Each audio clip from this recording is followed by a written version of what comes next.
Oh, well, you saying something? You're in video. I just thought I would share a few things about your mom, your grandmother.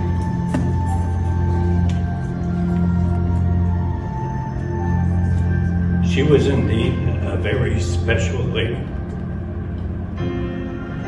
When you think back, she left the small town of Saint-Jean-Baptiste to move to Winnipeg and found a job at Eaton's department store. She adjusted to the city of Winnipeg and then met some friends.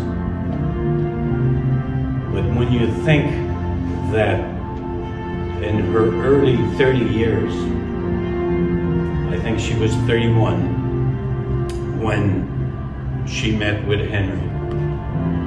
And The best of the brothers.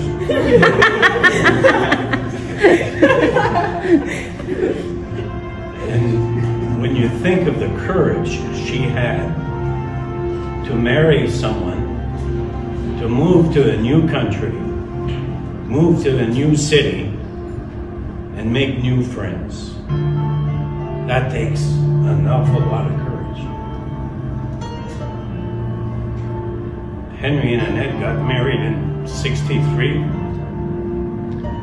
and it was a beautiful wedding.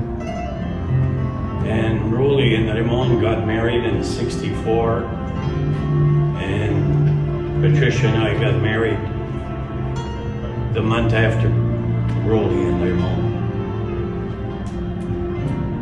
And that left a real empty space in the house when you think of my mom and dad losing 3 boys in 1 year.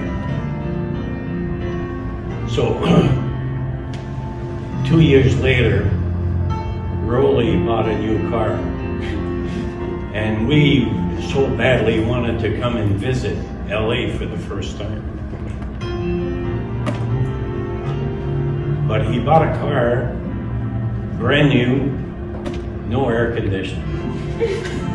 And Could afford to spend money. You got a deal. He doesn't like to spend money, he's an accountant.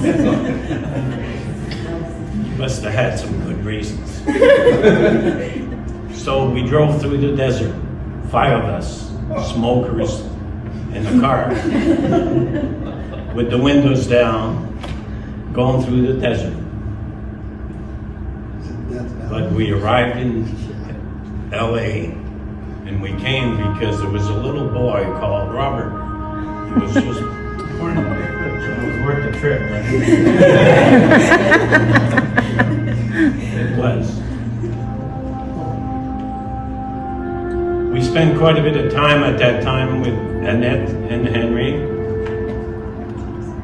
And Annette was, at that period of time, was missing Canada, was missing back home. And we helped her bridge the gap because this was quite an adjustment for her. But what an individual she was. She was brave. She had a lot of character.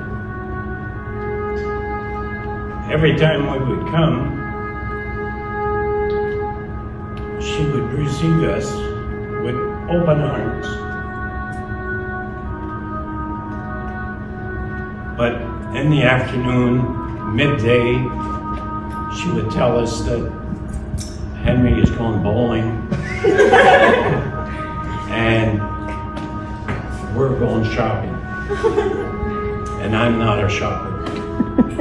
So she would give me the keys and she'd say, "You're the chauffeur, we're going to different shopping places." And what a shopper she was.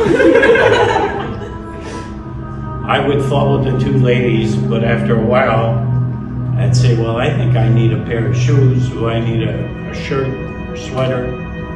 And she would say, "Renee, this is not the place, I'll take you to the right place."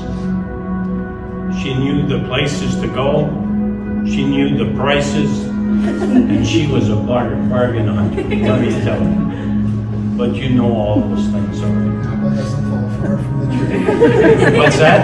I said the apple doesn't fall far from the tree.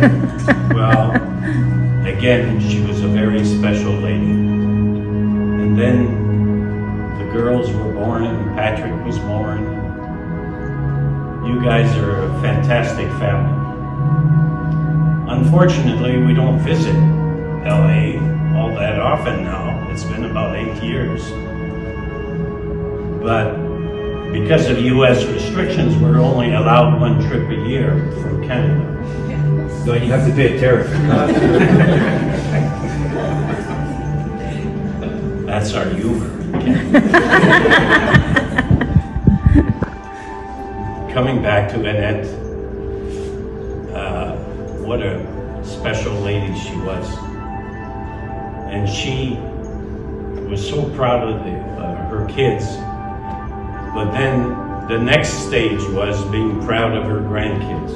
And she knew all the activities that you were doing and how you were doing it and so on and so forth. It was a real pleasure to spend time with her.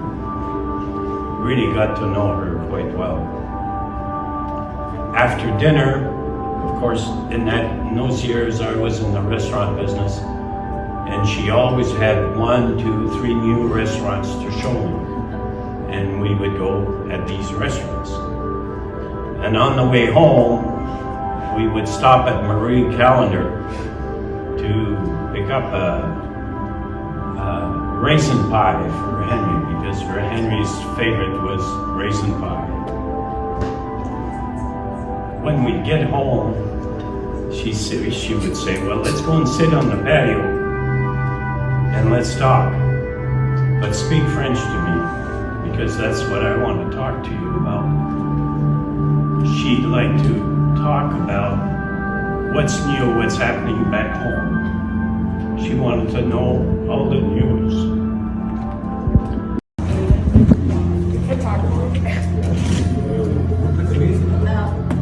Oh, well, are you saying something?